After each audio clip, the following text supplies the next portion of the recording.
Bienvenidos a Crímenes Nocturnos.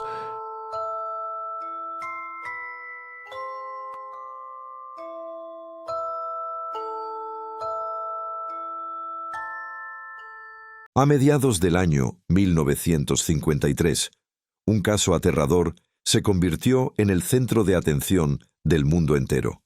La noticia de un crimen brutal se expandió como pólvora, llenando de miedo y desconcierto a toda la sociedad. El New York Times fueron solo algunos de los medios que llevaron el impacto a las portadas. El secuestro de un niño, a plena luz del día, en Kansas City, Estados Unidos. Lo que antes parecía ser un país donde los niños podían caminar tranquilos por las calles, se transformó en un lugar donde la inocencia estaba en constante amenaza. Los adultos, endurecidos por las secuelas de la Gran Depresión, vieron cómo esa falsa sensación de seguridad en la que intentaban refugiarse se desmoronaba ante sus ojos. Hoy, en este video, vamos a sumergirnos en uno de los episodios más oscuros y siniestros que sacudieron el estado de Kansas en los años 50. Una historia real que paralizó a una sociedad entera y dejó una huella imborrable en la historia criminal de los Estados Unidos. Así que, si quieres conocer cada detalle de este caso repugnante, déjanos tu me gusta y activa las notificaciones, porque te lo vamos a contar todo tal como sucedió. El 28 de septiembre de 1953, la hermana Morand, quien trabajaba en el Instituto Francés de Notre Dame de Sion, un prestigioso colegio para niños ubicado en Kansas City, Missouri, realizó una inquietante llamada a la familia de Robert Cosgrove Greenlees Jr., un pequeño de apenas 6 años. Cuando la madre del niño respondió al teléfono, se quedó desconcertada al escuchar que la hermana Martina le preguntaba directamente si se encontraba bien, si estaba en buen estado de salud. Atónita, la mujer respondió que sí, que se encontraba perfectamente, sin entender a qué se debía esa extraña pregunta. Fue entonces cuando la hermana Morand reveló algo que heló la sangre de la madre. A las 10:55 de esa misma mañana, alguien que se presentó como la tía del pequeño Robert había ido al colegio y se lo había llevado, alegando que la madre del niño había sufrido un ataque al corazón. Ambas mujeres supieron al instante que aquella historia era una mentira absoluta. El pánico se apoderó de la madre, quien no dudó en llamar de inmediato a su esposo, el señor Greenlees. La realidad era estremecedora. Su hijo había sido entregado a un completo desconocido. El padre, al conocer lo sucedido, contactó sin perder un segundo al jefe de la policía de Kansas City, quien le devolvió la llamada en poco tiempo. La maquinaria de búsqueda se puso en marcha con rapidez. Durante las primeras averiguaciones, una de las hermanas del instituto declaró que el pequeño Robert había salido del colegio con total tranquilidad, tomado de la mano de la mujer que fue a buscarlo. Según su testimonio, en ningún momento el niño mostró señales de miedo o incomodidad, lo que hizo suponer que el menor conocía o confiaba en la mujer que lo había recogido. La misma testigo relató que la mujer y el niño fueron vistos por última vez, subiendo a un taxi y desapareciendo entre las calles de Kansas City. Tras una intensa búsqueda, las autoridades localizaron al taxista que había transportado a la misteriosa mujer junto a Robert. Su nombre era John Oliver Hager, y no tardó en contar lo que recordaba. Aquel día había llevado a la mujer y al niño hasta la farmacia Katz, ubicada en Kansas City. Según John Hager, al llegar al lugar, la mujer le indicó que estacionara justo detrás de un Ford sedán azul con matrícula del estado de Kansas. La investigación seguía avanzando cuando, de repente, la familia Greenlees recibió un mensaje que heló la sangre de todos. Una carta del secuestrador. En ella, la persona exigía la suma de $600,000, solicitando específicamente que el dinero fuera entregado en billetes de 10 y 20 dólares guardados dentro de una mochila. La promesa era clara y escalofriante. Si la familia cumplía, Robert sería liberado en 24 horas. Pero el mensaje también dejaba una advertencia implícita. Nada de involucrar a la policía o intentar maniobras arriesgadas. Al día siguiente, como si el horror no fuera suficiente, llegó una segunda carta. Esta vez, el tono del secuestrador se había endurecido, y junto al mensaje, la familia recibió algo que les rompió el alma.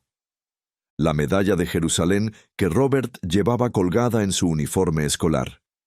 Junto con ella, el criminal volvió a exigir los $600,000, asegurando que el pequeño estaba bien, aunque extrañaba a su familia. Los días transcurrieron en un juego macabro de terror y desesperación. Aunque los Greenlees eran una familia acomodada, la cifra exigida era descomunal y reunir todo el dinero fue una verdadera odisea. Mientras tanto, las comunicaciones con el secuestrador se multiplicaban. Al menos 12 cartas y 15 llamadas telefónicas, muchas de las cuales dejaban entrever que no actuaba solo. Finalmente, después de tantas amenazas e instrucciones cambiantes, se llegó a un acuerdo.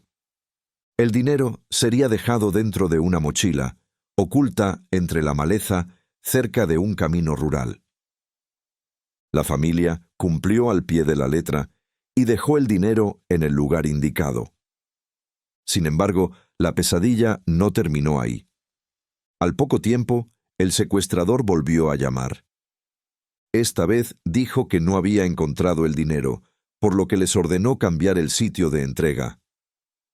La nueva ubicación, un tramo de hierba alta cerca de un puente, sobre la autopista 40, a la medianoche del 4 de octubre de 1953. Pero algo inquietante ocurrió en esta ocasión. La persona que llamó ya no usaba un disfraz de voz. Era claramente un hombre, y su tono denotaba una mezcla de impaciencia y desorden, lo que llevó a las autoridades a pensar que el plan se les estaba yendo de las manos. El 5 de octubre llegó la llamada final. Los secuestradores afirmaron que habían recibido el dinero y que Robert sería liberado en un plazo de 24 horas. Pero el desenlace fue tan trágico como inesperado. Al día siguiente, el Departamento de Policía de St. Louis recibió un aviso crucial. El denunciante era Rogers Smith, un camionero que trabajaba para la compañía Ace Cap, quien afirmó haber visto a un hombre sospechoso llamado Carl Austin Hall. Siguiendo esta pista, las autoridades localizaron a Hall en un hotel y procedieron a su arresto. Durante la detención, se le confiscó un revólver y una gran cantidad de dinero en efectivo. Las pesquisas no se detuvieron ahí. Tras interrogar a Carl, este llevó a los agentes a otro apartamento, donde fue arrestada Bonnie Heady, acusada de complicidad y secuestro. A partir de ese momento, Carl fue sometido a un intenso interrogatorio por parte del FBI y la policía de Kansas City. Fue entonces cuando confesó haber sido el cerebro detrás del secuestro y admitió tener todo el dinero del rescate, aunque al ser detenido, solo le encontraron $250,000. Pero la declaración más atroz estaba por llegar. Durante el interrogatorio, Carl reveló que había enterrado el cuerpo del pequeño Robert en el jardín trasero de la casa de su novia, Bonnie. El impacto fue inmediato, y aunque en un intento desesperado trató de retractarse, inventando la historia de un supuesto tercer cómplice llamado Tom Marsh, las inconsistencias en sus declaraciones fueron tantas que acabó admitiendo que dicho hombre nunca existió. Fue durante la mañana del 7 de octubre de 1953 cuando el horror alcanzó su punto máximo. Agentes del FBI encontraron el cuerpo sin vida del pequeño Robert en el estado de Missouri. El hallazgo estremeció incluso a los investigadores más experimentados.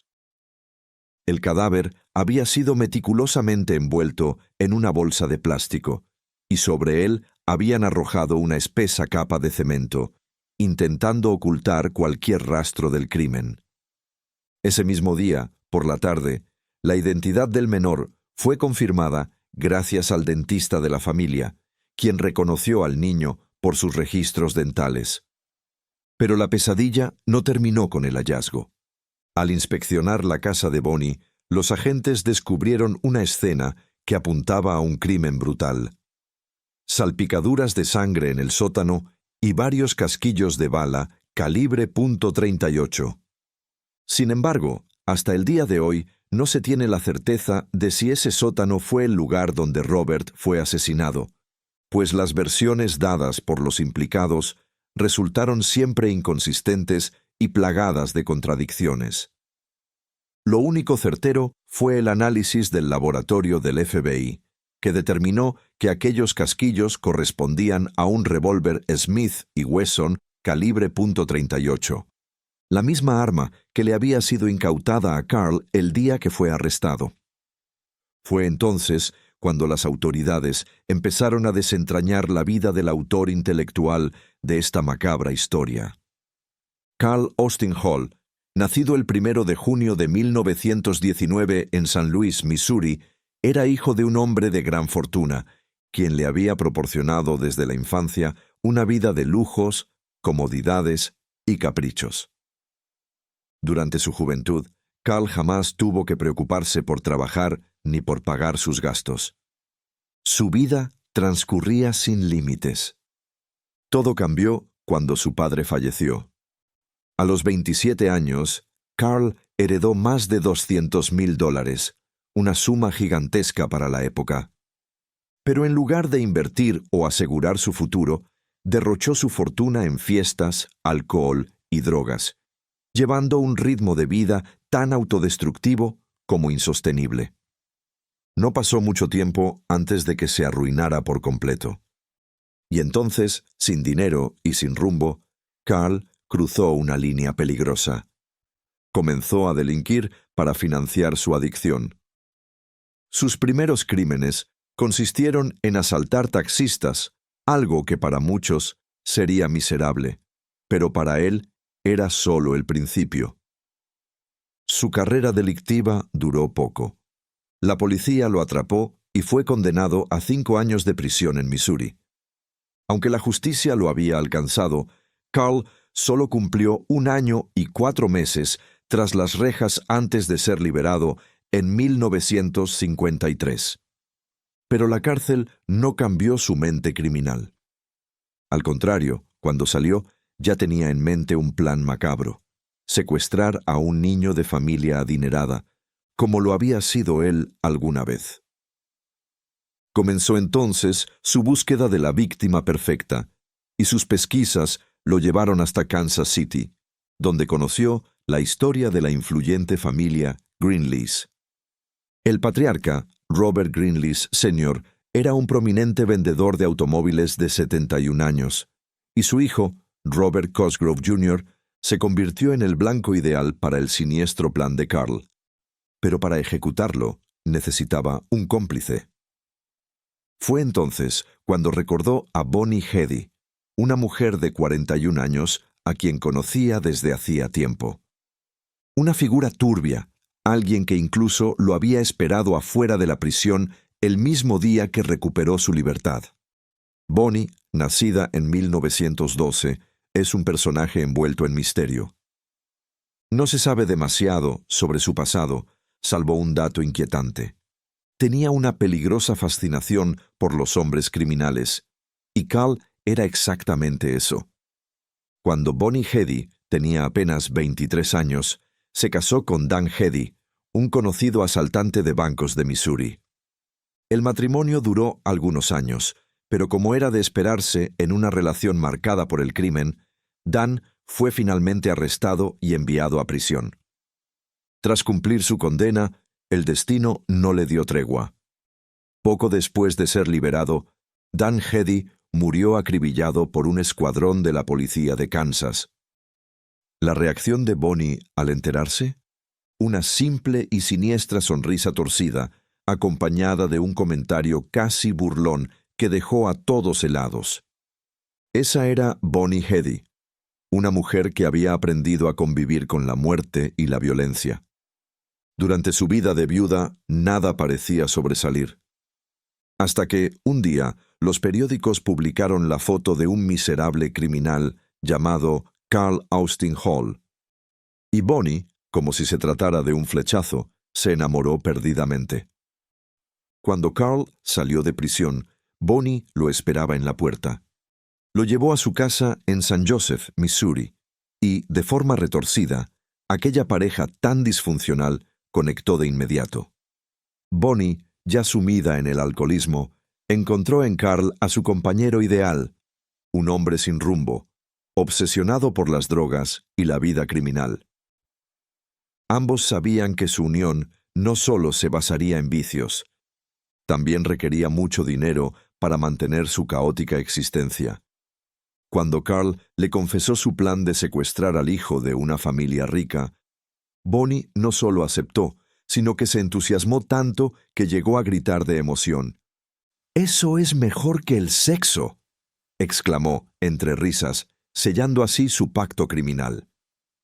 Previo al secuestro, ambos cavaron una tumba poco profunda en el patio trasero de Bonnie. Su plan era simple y monstruoso: raptar al niño, matarlo y luego burlarse de la familia mientras escapaban con el dinero.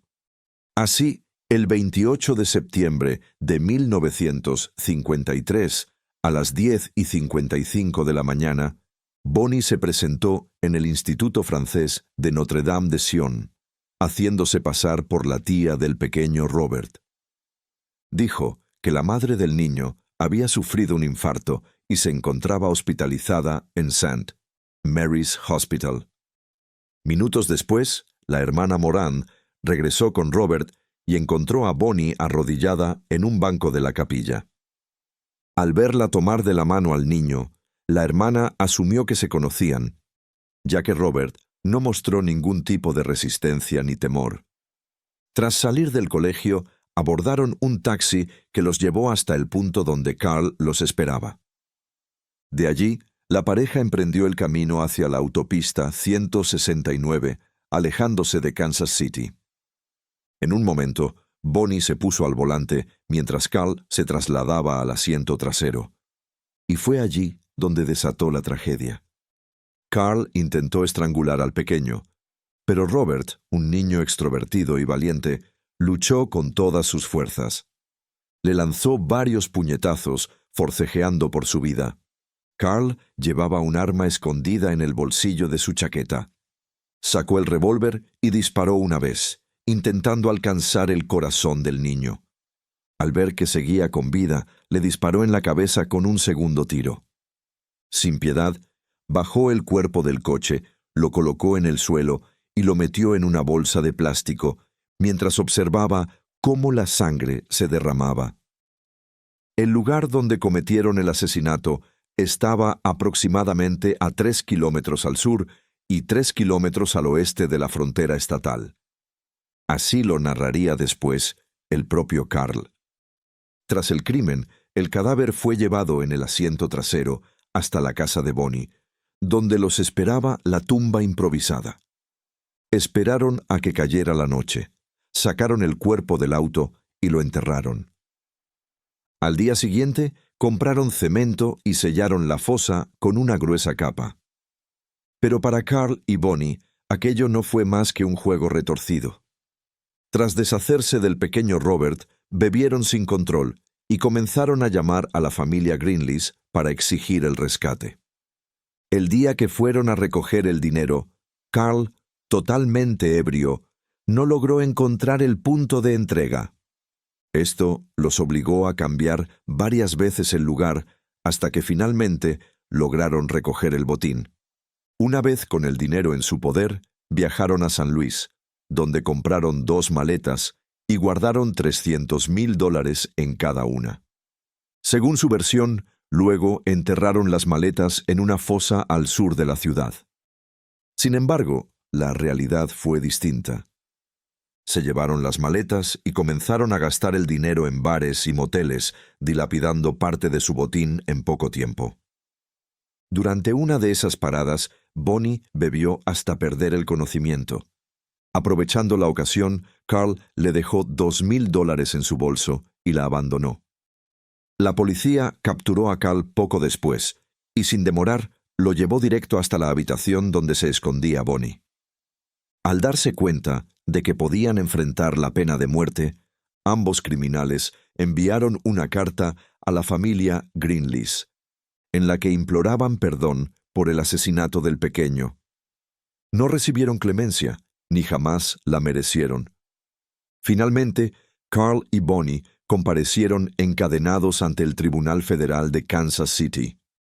El New York Times tituló su artículo: "Los ojos del mundo están sobre el juicio de los asesinos de Robert Greenlees".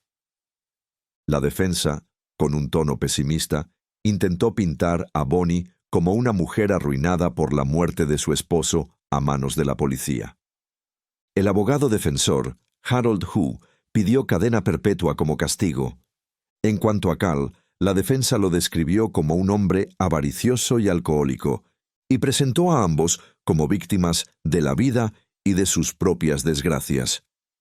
Pero la acusación estaba decidida a conseguir la pena capital. Presentaron ante el jurado una confesión escrita de más de 60 páginas, donde ambos criminales detallaban, con una frialdad aterradora, cada momento del secuestro y asesinato de Robert. El agente del FBI, Arthur Reeder, fue llamado a leer el testimonio, pero le fue casi imposible terminar, porque la crudeza de las palabras dejó llorando a decenas de asistentes en la sala. El juicio se reforzó con testimonios de los empleados que vendieron las herramientas utilizadas en el crimen, así como agentes del FBI que confirmaron que las pruebas balísticas coincidían con el arma hallada en poder de Carl. Debido a la brutalidad de los hechos, el juez prohibió a la defensa alegar demencia. Los abogados intentaron desesperadamente que algunos amigos declararan que Carl y Bonnie eran buenas personas en el fondo, pero sus palabras no convencieron a nadie. El momento más escalofriante llegó cuando el fiscal Edward Schoeffler pronunció su alegato final. El abogado defensor dijo que Bonnie Heady amaba a los niños, pero estaba más interesada en ser la cómplice de Carl que en salvar la vida de Robert. Ella tuvo la oportunidad de detener esto 50 veces, 100 veces, 1000 veces, y nunca lo hizo. El pequeño Robert Greenlees fue cazado como un animal indefenso. Este crimen es uno de los más atroces y despiadados en la historia de Estados Unidos. Si alguna vez existió un caso donde el jurado tuviera el derecho y el deber de quitar una vida, es este. Ellos no mostraron piedad y no merecen ninguna. Tras esas palabras, el jurado se retiró a deliberar. El 19 de noviembre de 1953, a las 11:52 de la mañana, el jurado emitió su veredicto. Carl Austin Hall y Bonnie Heady fueron condenados a pena de muerte. La sentencia dictaminaba que ambos serían ejecutados en la cámara de gas de la Penitenciaría Estatal de Missouri, en Jefferson City. Según el juez Reeves, la ejecución debía llevarse a cabo menos de un mes después de la condena. Cuando escuchó su sentencia de muerte, Bonnie Heady, con su macabra indiferencia, declaró que prefería estar muerta antes que vivir en la pobreza. El anuncio de la pena capital provocó aplausos entre los presentes en la sala del tribunal.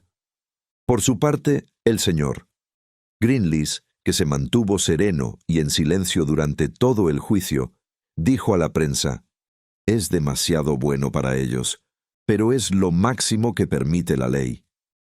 A pesar del júbilo público, miles de fieles y religiosos enviaron cartas manifestando su oposición a la pena de muerte. El director de la prisión incluso propuso que los condenados fueran llevados a la cámara de gas vistiendo trajes de baño, pero la sugerencia fue rechazada ante la polémica que generó el vestuario propuesto para Bonnie. Finalmente, se acordó que ambos portarían pantalones vaqueros verdes y que Bonnie llevaría un vestido de mezclilla del mismo tono. 30 minutos antes de la ejecución, la pareja recibió autorización para estar a solas y despedirse por última vez. Al llegar la hora, Carl y Bonnie se besaron y con los ojos vendados fueron conducidos a la cámara de gas. Carl fue el primero en ocupar la silla mortal. Mientras tanto, Bonnie no dejaba de temblar de miedo. Hasta el último instante, los investigadores intentaron arrancarles alguna pista sobre el paradero del resto del dinero, pero ambos guardaron silencio absoluto. Cuando la puerta se cerró, el cianuro fue liberado y Carl exhaló su último aliento. Su muerte fue rápida. Bonnie, en un intento desesperado por resistir, contuvo la respiración todo lo que pudo, pero al final, inevitablemente, inhaló el gas que la llevó a la muerte. Fue el 18 de diciembre de 1953, alrededor de las 12:58 p.m., cuando Carl y Bonnie fueron declarados oficialmente muertos. Días antes de la ejecución, Carl fue interrogado repetidas veces sobre el destino de los $600,000. Sorprendentemente, afirmó que el dinero había estado en su habitación de hotel el día que fue arrestado. Sin embargo, cuando la policía revisó la habitación, solo aparecieron $250,000. Tras este hallazgo, el teniente Low Shoulders, encargado del decomiso, fue acusado de robo. La noticia se propagó rápidamente. El patrullero Dolan fue el primero en ser suspendido del departamento de policía. Pero no cayó solo. En una entrevista, Dolan declaró que Low Shoulders acabaría siendo juzgado por robo. El caso llegó hasta la Junta de Comisionados de Policía de St. Louis, que asumió la investigación. Tras 6 horas de interrogatorio, Low Shoulders dimitió y huyó a Hawái. El FBI siguió sus pasos hasta Honolulu, pero la pista del dinero y del teniente se perdió allí, al menos por un tiempo. No mucho después de la ejecución de Carl y Bonnie, el expatrullero Dolan fue acusado de perjurio por un gran jurado federal. El teniente Low Shoulders enfrentó cargos formales por robo. Ambos fueron juzgados, hallados culpables y condenados. Dolan recibió 2 años de prisión, mientras que Low fue sentenciado a 3 años tras las rejas. Con el paso del tiempo, la familia Greenlees se fue alejando de la sociedad y se refugió en la fe. El padre Joseph Freeman, un sacerdote influyente y director del Rockhurst Catholic College de Kansas City, jugó un papel fundamental en ayudarles a sobrellevar la tragedia. La familia Greenlees donó cientos de miles de dólares para la expansión y el crecimiento del colegio, todo en memoria de su amado Robert, el hijo que jamás debieron perder. Entre las obras financiadas estuvieron la construcción de una biblioteca y una galería de arte. Finalmente, en 1962, la escuela fue oficialmente renombrada como el Greenlees Memorial Campus, como un homenaje permanente a la familia y al pequeño Robert. Años después, los Greenlees adoptaron a 2 hijos, Paul y Virginia Shue. El señor Greenlees falleció el 17 de septiembre de 1969, a la edad de 87 años. Su esposa, Virginia, murió el 24 de septiembre de 2001, a los 91 años. Antes de partir, Virginia dejó una donación de $1 millón al Rockhurst College. Hoy, el colegio es considerado una de las instituciones católicas preparatorias más prestigiosas de Kansas City. Los testimonios, fotografías y videos de sus estudiantes, disponibles en redes sociales como Facebook, muestran claramente el sentimiento de pertenencia que experimentan dentro de sus aulas. Todo esto, en gran medida, gracias al legado y al compromiso de la familia Greenlees. Y mientras el tiempo avanzaba, el resto del dinero jamás apareció. Algunas investigaciones localizaron billetes en Michigan y México, pero nunca se supo con certeza qué ocurrió con la mayoría del botín. El FBI sospecha que los criminales habrían cambiado los billetes por otros de menor valor para despistar las investigaciones. Aún así, muchos opinan que la prensa se centró demasiado en el destino del dinero, olvidando lo más importante: la trágica historia de un niño de apenas 6 años al que le arrebataron la vida de la manera más cruel. Afortunadamente, gracias al empeño y la fortaleza de la familia, el nombre de Robert Cosgrove Greenlees Jr. quedó inmortalizado para siempre.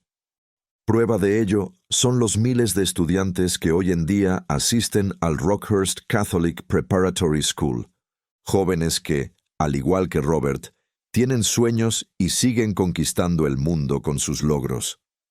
Muchas gracias por haberte quedado hasta el final de este video. Me encantaría saber qué opinas sobre esta historia. ¿Crees que la justicia realmente se hizo? ¿El destino del dinero fue tan importante como la vida que se perdió? Déjame tu comentario, porque tu opinión siempre cuenta. Y si quieres seguir explorando los casos más oscuros, te invito a ver los otros videos que están esperando por ti en el canal. Yo me detengo aquí. Hasta la próxima. Y recuerda, la oscuridad siempre tiene más que contar.